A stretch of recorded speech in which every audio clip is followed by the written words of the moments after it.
laptop heating up like a mini oven, you're not alone. Laptop overheating is one of the most common problems users face, especially while gaming, editing videos, or even during long online meetings. In this video, I'll show you 5 simple ways to fix laptop overheating, all practical tips you can do at home without opening your device. Step 1. Clean the air vents. Dust buildup is the #1 reason your laptop overheats. Over time, tiny dust particles block the air vents and prevent proper airflow. Use a soft brush or a can of compressed air to clean the vents and keyboard area gently. Avoid blowing air with your mouth. It only pushes the dust further inside. Step 2. Use a hard, flat surface. Never use your laptop on a bed, pillow, or blanket. Soft surfaces block the air vents underneath and trap heat. Always keep your laptop on a hard, flat surface, like a table or desk. If you want extra cooling, use a laptop cooling pad or lift the back slightly to improve airflow. Step 3.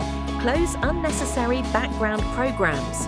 Too many apps running at the same time can overload your CPU and GPU. Open your task manager and close the programs you're not using. Browsers with multiple tabs or heavy software like video editors can cause serious heat buildup. Keep only what you need open. Your laptop will thank you for it. Step 4.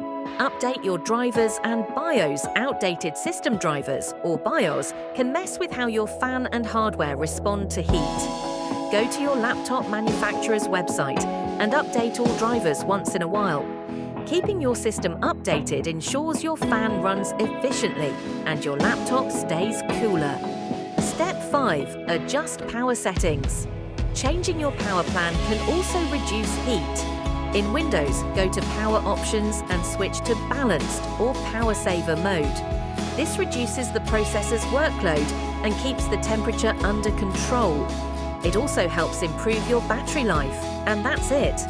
Follow these 5 steps and your laptop will stay cool, efficient, and last much longer. If you found this video helpful, don't forget to like, share, and subscribe for more easy how-to-fix tutorials. Thanks for watching and keep your tech cool.